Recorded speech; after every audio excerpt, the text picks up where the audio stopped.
Login loop error on Seedrs Fix. Login loop error on Seedrs Fix. If you're trying to access your Seedrs account, but keep getting bounced back to the login page, you're dealing with a classic login loop.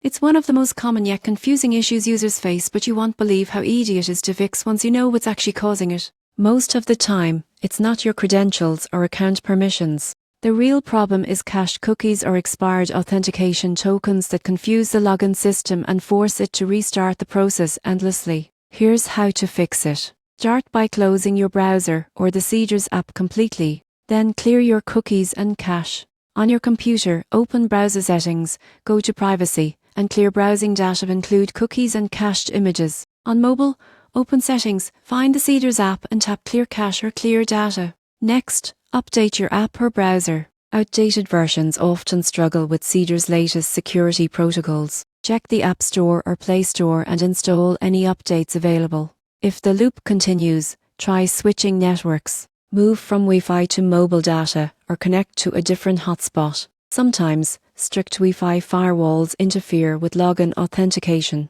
Another tip, make sure your browser or app has cookies and JavaScript enabled.